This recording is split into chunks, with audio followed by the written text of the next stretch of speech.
Quem é a doutora Elsa Paes? Eu sou mulher, como é óbvio, mas não digo isto porque obviamente que se vê que sou mulher, mas quer dizer que as mulheres têm tido ao longo da história da humanidade percursos difíceis e felizmente chegámos a um momento onde outras oportunidades foram criadas e portanto eu vivi não sou muito nova, mas também não sou, portanto tenho um percurso de afirmação profissional já realizado.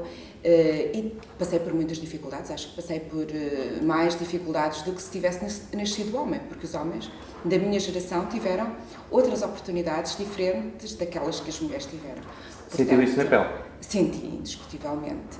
Senti que na minha geração, e posso lhe dar exemplos concretos, repara, hoje as jovens, eu gosto da política, hoje estou a entrar na casa dos 50 anos na esfera política, mas há jovens com 20 anos que têm hoje oportunidades que eu não tive quando tinha 20 anos.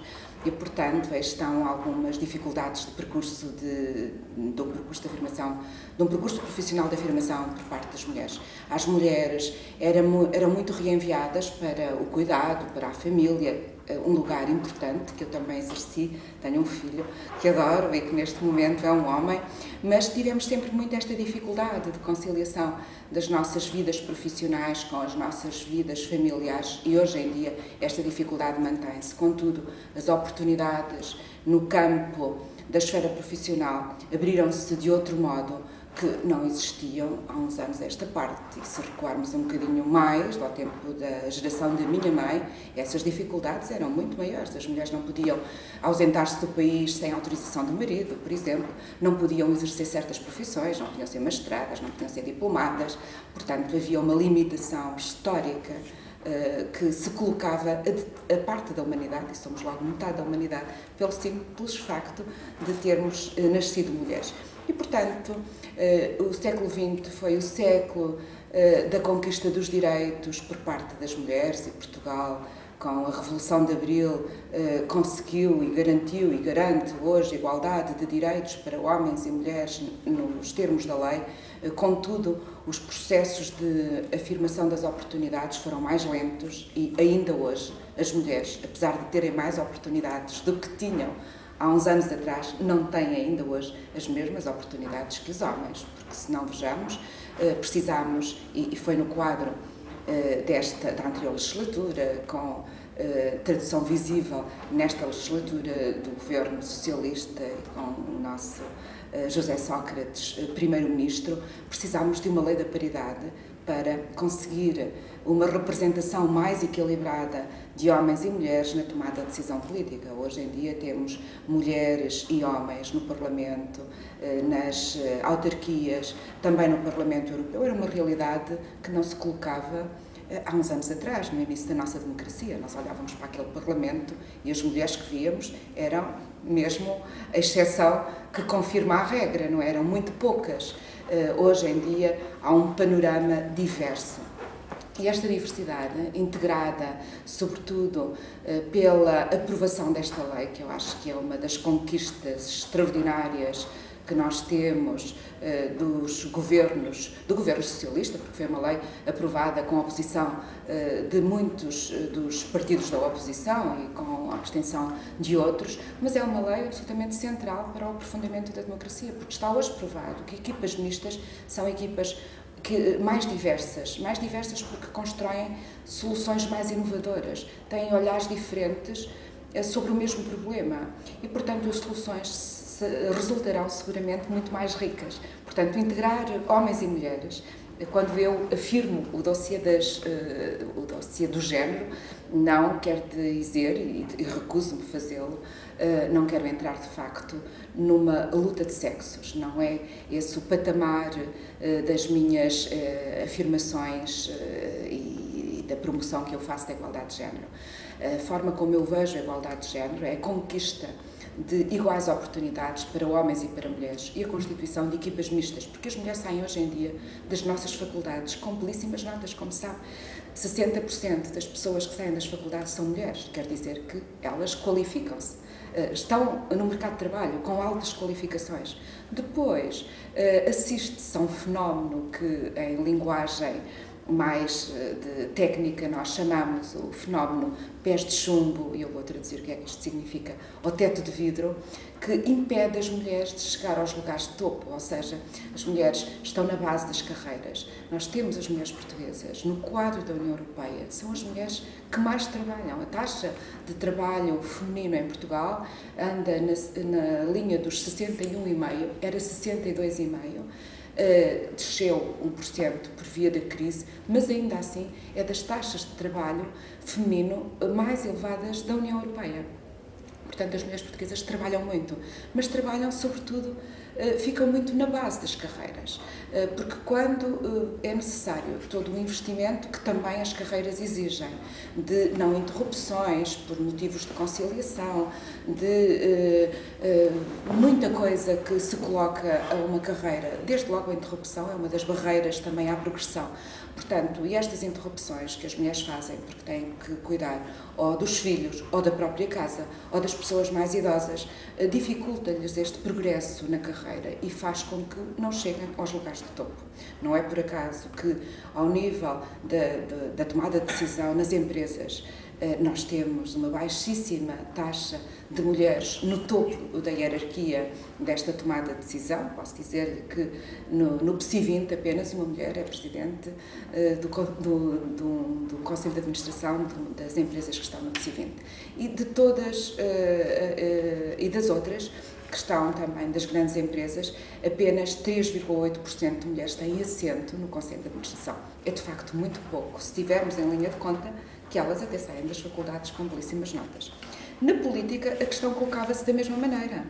Esta barreira só começou a ser ultrapassada porque a lei da paridade fez com que obriga hoje os partidos, sob pena de terem sanções, e obviamente que não querem ter sanções, não porque sejam muito penalizantes, porque não são, mas também é de facto o exercício da cidadania e da democracia por parte dos partidos políticos que está em jogo, e todos eles querem cumprir a lei, têm vindo de uma maneira geral a um ou outro momento que estão localizados e onde as coisas não correram tão bem, mas de um modo geral podemos dizer que a lei de facto está a cumprir-se e hoje temos indiscutivelmente mais mulheres na política. Temos agora nestas eleições algo que nos vem dar conta de como a política está a fazer o seu percurso e, de facto, está a resultar em ganhos positivos para a qualificação da democracia. Na candidatura anterior era muito vulgar ver essas mulheres, porque tem que haver um terço pelo menos de um sexo, e o sexo menos representado era o sexo feminino, portanto, neste momento é para esse sexo que se deseja o cumprimento dos patamares mínimos, mas um dia pode ser ao contrário, nunca se sabe. Portanto, de todo modo, viam-se as mulheres em terceiros, sexto e nonos lugares da lista. Hoje já não se vê isso. Já se vê que as mulheres estão a conquistar outros lugares. Aqui em Viseu, eu sou a segunda da lista, nas eleições anteriores era a terceira, e há duas mulheres, inclusivamente, seguidas na lista, em sétimo e oitavo e nono. Portanto, está a romper-se, de facto, esta barreira e esta dificuldade que, ao nível da tomada de decisão política por parte das mulheres, temos belíssimas, extraordinárias, não quer dizer que também não tenhamos homens, mas no caso das mulheres é de valorizar, porque o percurso foi muito mais difícil ao nível desta afirmação. Temos muitas mulheres presidentes de autarquias, temos mulheres cabeças de lista, temos um governo que integra 5 mulheres, foi o maior número de mulheres que um governo integrou depois da nossa democracia, o que nos permitiu um lugar de destaque num fórum internacional, o Global Gender Gap do Fórum Económico Mundial, onde Portugal passou da 46ª posição para a 32ª posição, portanto subiu 14 pontos.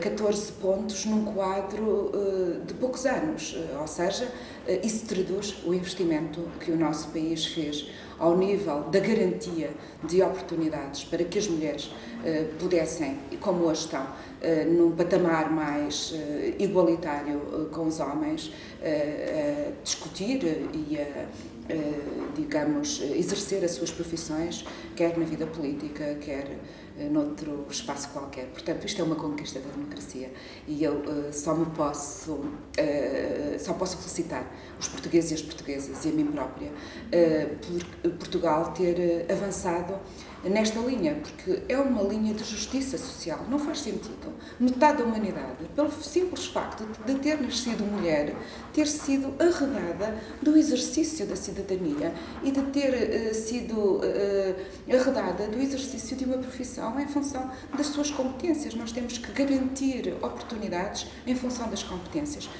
porque também isso valoriza o mérito. Quando dizem que a lei da paridade era uma lei contra o mérito, eu acho que não, que é justamente o contrário. É uma lei que promove o mérito, porque ao promover a oportunidade também promove o mérito. Há muitas mulheres do que aquela que poderemos ter, que espero que não seja que não atinja patamares idênticos àqueles dos quais partimos, com pessoas qualificadas. As pessoas qualificadas, de facto, podem enfrentar esta situação criando, inclusivamente, novas oportunidades. Diz-se muito e, de facto, a revolta e a indignação também faz parte da vivência da cidadania e houve manifestações de juventude e de gerações à rasca, muito bem, mas também foram gerações muito apoiadas, com muitas oportunidades. Eu própria tenho um filho que é arquiteto e ele vem de uma geração, e como ele, muitos dos jovens que hoje se intitulam de geração arrasca,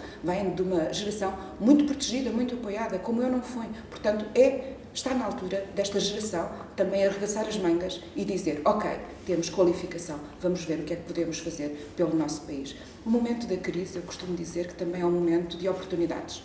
Como dizem os chineses, crise é perigo, mais oportunidade. Claro que é um momento difícil, temos que ter políticos experientes, temos que ter políticos que sabem como este problema se pode resolver. Temos que ter políticos que nos apresentam apostas credíveis, que não levem ao desmantelamento de tudo isto que fizemos, do Estado Social, com educação garantida, com saúde garantida e com proteção social garantida, que pese embora toda a contenção que tínhamos que fazer neste momento, ainda assim se assegurem patamares mínimos de salvaguarda destes sistemas. Temos uma segurança social que tem a sua sustentabilidade garantida, pese embora toda esta dificuldade que estamos a viver com os momentos de crise. Portanto, tendo hoje uma geração mais qualificada e os nossos jovens são jovens qualificados, por isso mesmo, também são jovens capazes de poder criar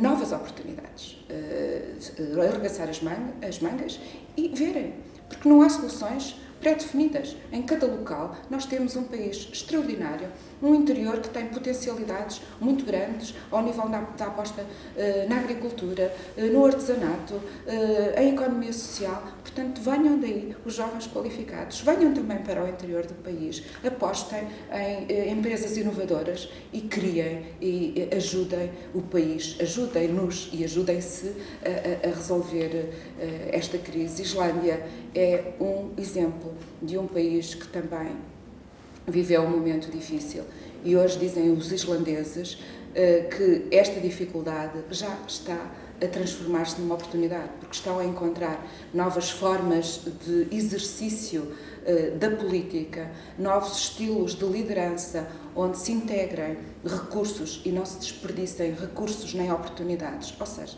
podemos passar a ter que ver o mundo de um outro modo, podemos ter que olhar para as coisas de uma outra maneira, um novo paradigma, como alguns também já designam, uma nova civilização, onde todos deverão ser chamados para patamares maiores de responsabilidade e de criatividade. E eu penso que esta crise também pode, de facto, ser uma chamada de alerta para o desperdício. E se conseguirmos ultrapassar a crise cortando sobretudo no desperdício, acho que podemos sair daqui com uma coesão social mais reforçada, com uma cidadania mais interventiva, e é isso que de facto se deseja, e eu sou otimista. Eu acho que as mulheres só podem mesmo ser otimistas, porque com as dificuldades que tivemos que ultrapassar ao longo da história comum, da nossa vivência coletiva, só podemos ser otimistas e reivindicativas, porque se assim não fôssemos, hoje não tínhamos os patamares de integração e de promoção das políticas de igualdade como temos. Claro que tivemos também um governo. E para terminar, independentemente das perguntas que me queira colocar, tivemos um governo que valorizou a igualdade, porque sabia que, ao fazê-lo, estava a integrar recursos que são absolutamente indispensáveis para estas dinâmicas sociais. Portanto, nós temos um governo que, ao integrar a igualdade, também lutou contra a discriminação. E é uma outra vertente. Até à data tivemos a falar da promoção e agora eu gostaria também de dar conta do que fizemos contra a discriminação de pessoas, contra a violência doméstica, contra o tráfico de seres humanos, contra a discriminação de pessoas que se orientam por valores diversos, e nós temos que integrar a diversidade, não temos que pensar todos da mesma maneira para constituir equipas, antes pelo contrário, se pensarmos de forma diferente, as equipas resultarão mais qualificadas. Portanto, eu também me orgulho de pertencer a um governo que desenvolveu, como nunca, uma política contra a violência doméstica. De tal maneira, é que nós não tínhamos política. Nós antes não tínhamos política. E agora, foi uma batalha sua, doutora? Minha e de uma equipa. E do governo, obviamente. Foi feito muito neste sentido, mas ainda há muito mais para fazer. Foi feito, ouça, patamares extraordinários. Nós hoje temos uma rede de núcleos de atendimento a vítimas de violência doméstica em todo o país. Em todo o país. Temos 130 projetos com organizações não governamentais em todo o país que estão a abrir núcleos de atendimento a vítimas de violência doméstica, que estão a desenvolver trabalhos de prevenção da violência doméstica nas escolas. A campanha que toda a gente seguramente ouviu falar contra a violência no namoro. Ainda a semana passada eu estive em Moimenta da Beira a falar com jovens, a fazer uma conferência sobre a violência no namoro, que é preciso desconstruir nesta relação que os jovens estabelecem para que não possam dizer mais, como vinham dizendo, que bater é uma forma de amor. Bater não é uma forma de amor. Isto fazia parte de um imaginário, tal como na relação dos adultos, não é? Entre marido e mulher ninguém mete a colher. Claro que temos que meter a colher quando dentro da família se estão a violar direitos humanos. E a violência doméstica é uma grave violação dos direitos humanos. Portanto, nós fizemos um combate à violência doméstica como não há memória. Neste momento, em 2005, em 50% dos distritos não havia um único núcleo de apoio a vítimas de violência doméstica. Está a ver o que é 50% dos distritos do nosso país. Neste momento, não há um único distrito que não tenha pelo menos um núcleo de apoio a vítimas de violência doméstica. Em Viseu temos um núcleo no Governo Civil, portanto agora dirijo-me às pessoas de Viseu, se quiserem ter algum tipo de apoio, de pedir alguma informação, vão ao Governo Civil, onde existe um núcleo de apoio a vítimas de violência doméstica. Existe um outro núcleo, que aliás depois as redes articulam-se, que é a Casa de Abrevezes, que articula também com o núcleo que está sediado no Governo Civil e com a Segurança Social. Temos este núcleo articulado, quer com a PSP, quer com a GNR, em 54 postos e esquadras da PSP e da GNR. Existem salas de atendimento especializado para vítimas de violência doméstica. Isto é extraordinário. O ano passado havia em 52%, este ano já em 54%. Há 7, 8 anos era em 0%. Portanto, fizemos um trabalho extraordinário. Existem 36 casas de abrigo que acolhem cerca de 1.400 mulheres e crianças, porque às vezes é preciso, de facto, por muito que nos custe, retirar as mulheres da casa onde vivem com o agressor e protegê-las numa casa de abrigo. E nós temos uma rede já de 36 casas de abrigo, mas temos mais. Neste momento temos uma legislação absolutamente inovadora que foi aprovada na Assembleia da República em 2009 para proteger as vítimas, e está criado um novo dispositivo de proteção que carece de aplicação por parte dos magistrados, mas também estão a ser qualificados os magistrados para que conheçam este novo dispositivo de proteção. Hoje em dia podem ser aplicadas pulseiras eletrónicas aos agressores para que se afastem da casa de residência da família, no sentido de que as mulheres não tenham que se afastar elas para uma casa de abrigo para serem protegidas, porque se não estão a fazer mal nenhum, têm todo o direito de continuar nas suas próprias casas, e quem está a fazer mal, que é o agressor, deve sair da casa de residência da família, e portanto temos este sistema de proteção.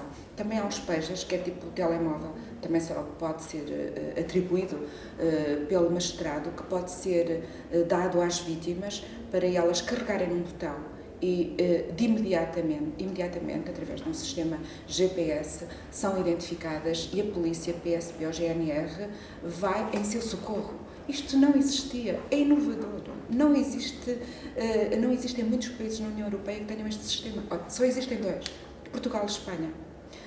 Porque tínhamos que fazer face a esta proteção e mesmo assim continuamos a ter 40 mulheres que morrem em média todos os anos vítimas de agressões familiares, ou dos maridos, ou dos companheiros, ou dos ex. E de facto este número é um número que me dói a mim como pessoa e como mulher, e enquanto não chegarmos ao patamar zero de mortes por violência doméstica, esta batalha não deve parar, porque tem que ser uma batalha sem tréguas. É uma batalha do governo, é uma batalha das organizações não governamentais que se quiseram associar, é uma batalha do centro de saúde. Neste momento está a ser também criada uma rede, foi uma aposta e uma proposta do nosso 4º Plano Nacional contra a Violência Doméstica, uma rede para identificar situações de violência doméstica em mulheres grávidas, porque sabe que uma mulher grávida que seja vítima, aquela criança nasce em piores condições, baixo peso, pode inclusivamente nem sequer chegar a nascer por via desses maus tratos, e estas mulheres precisam de proteção. Está em preparação um rastreio para todo o país, identificar nas consultas que as mães fazem, nos centros de saúde ou nos hospitais especializados, para que se identifique, através de um rastreio, as situações de violência doméstica nos casos em que elas existam.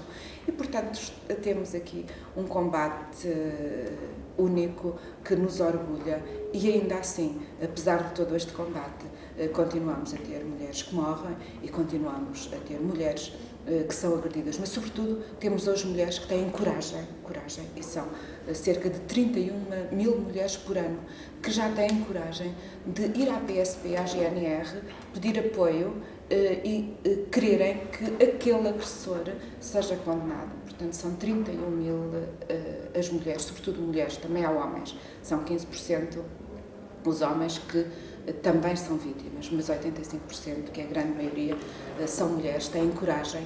E só têm coragem porquê? Porque nós vimos desenvolvendo esta nova cultura de cidadania, de tolerância zero à violência doméstica. As pessoas que são vítimas sentem coragem para poder pedir apoio e, por outro lado, têm sítios onde pedir apoio, porque podiam ter coragem e não ter a rede criada. Existe a rede criada. Em qualquer posto, ou GNR, da PSP ou da GNR, próximo da área de residência de cada vítima, podem dirigir-se a esses postos, esquadras, porque depois o pior é entrar no sistema. A partir do momento em que a mulher tem coragem de pedir apoio, entra no sistema e todas as outras intervenções surgem de forma articulada e em rede. O mais difícil, por vezes, é o primeiro passo. Daí que eu aproveito também este momento e esta oportunidade para me dirigir às pessoas vítimas, que são sobretudo mulheres, apelando a que não tenham medo, porque medo é de facto continuar, significa que continuem a ser vítimas. Portanto, não tenham medo, tenham coragem, percam a vergonha. Ser vítima não é vergonha. Vergonha é não ter coragem para denunciar a situação que se está a viver, porque isso faz com que fiquem num ciclo dramático que pode resultar em morte. as pessoas que estão a ser vítimas, que são vítimas, que estão a ser sujeitas a qualquer tipo de violência doméstica, essa situação pode se transformar, se não pedirem ajuda, numa situação bem mais dramática. Apelo às mulheres de Portugal, mas sobretudo, e porque estou a falar neste distrito, que não calem mais essas situações. Viseu tem uma rede de apoio, de proteção, quer pelas forças de segurança, quer por núcleos que estão criados, quer ao nível dos centros de saúde e dos hospitais. Ainda agora os profissionais de saúde do Hospital de Viseu receberam formação para perceberem e saberem melhor como é que hão de intervir em situações destas. Portanto, temos uma rede de cuidados. Utiliza-na porque ela foi criada para proteger as mulheres, porque mulheres protegidas são seguramente cidadãs que têm outra disponibilidade para poder investir nas suas profissões e para ser cidadãs ativas e reforçar a competitividade do nosso país. Doutora, que balanço faz à frente da Secretaria de Estado da Igualdade? É um balanço positivo? É extremamente positivo. Agora, tenho pena que a Secretaria de Estado da Igualdade só tenha tido ano e meio para desenvolver um programa que era um programa para 4 anos. Gostaria de ser convidada por José Sócrates, enquanto o próximo Primeiro-Ministro, para continuar a liderar e para acabar o que queria fazer? Eu não gostaria de personalizar a situação na minha pessoa, Elsa Paes. Claro que tenho todo o meu percurso académico na promoção e na defesa dos direitos humanos e tê-lo-ei na política ou na academia. Sou professora universitária e, portanto, o meu doutoramento está a aguardar ser terminado. Não é o meu percurso profissional, individual, que me leva a defender estas matérias. Eu acho que o dossiê da igualdade tem que continuar a ser defendido, independentemente do governo que Portugal venha a ter, que espero, estou em crer, que será novamente um governo socialista, mas será seguramente um governo de coligação, porque os tempos são difíceis e precisamos, de facto, de uma estabilidade na Assembleia da República para que possamos exercer o programa governamental. Portanto, eu espero, e o programa do PS refere a igualdade como uma área de continuidade. Espero que esta área seja uma área forte no quadro da próxima governação. E espero isso, sobretudo, para bem de Portugal e para bem dos portugueses e das portuguesas, porque a aposta na igualdade é a aposta nas pessoas e nós não podemos desenvolver políticas de costas viradas para as pessoas. E a aposta na igualdade é uma aposta transversal. Eu apenas falei num ou noutro aspecto da igualdade, mas verá que existem homens e mulheres em todos os domínios da vida. E, portanto, a aposta na igualdade é pensar o impacto das políticas na vida dos homens e das mulheres, sejam eles pilotos de avião, sejam condutores de táxi ou condutoras de táxis. Portanto, promover a igualdade é, de facto, transversal a vários setores. Não falamos no ambiente, não falamos na defesa, que também tem promovido como nunca a igualdade de género, lutando contra discriminações que existiam neste momento. O recrutamento já não é só obrigatório para os homens, mas também para as mulheres, porque obrigar as mulheres ao recrutamento é, de facto, promover a igualdade. Portanto, em todos os setores, ao nível das forças de segurança, nós temos promovido encontros de mulheres, quer na GNR, quer na PSP, quer na Defesa, na Marinha, no Exército, que nos dão conta de percursos extraordinários e, inclusivamente, dão-nos conta do que esses serviços ganharam também com a sua própria integração. Portanto, espero que, de facto, a área da igualdade continue a ser uma área forte para bem de Portugal, para que Portugal continue a apostar na modernização e numa modernidade que não tenha apenas a ver com a desfragmentação, com a desburocratização, mas que tenha também a ver com os valores. Apostar na igualdade é apostar numa cultura de modernidade pelos valores, onde as pessoas estão no centro destas políticas. Uma última palavra é para as autarquias. Nós desenvolvemos um trabalho com as autarquias que não existia.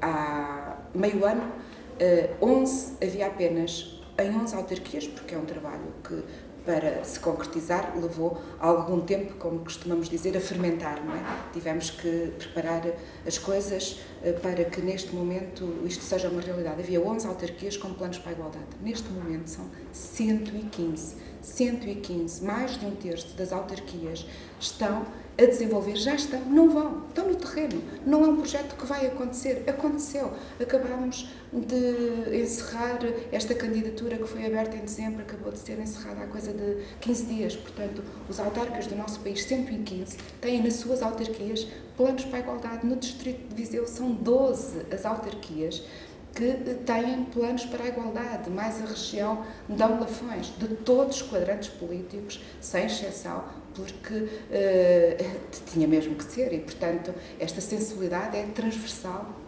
e é absolutamente partidária. E promover a igualdade no quadro das autarquias é promover, de facto, uma mudança de valores que só se fará sentir daqui a uns anos. Eu gostaria de poder avaliar o impacto desta mudança e era esse o objetivo. No quadro destes 4 anos de governação, nos primeiros 2 anos era lançar o projeto e nos últimos 2 era perceber o que é que mudou.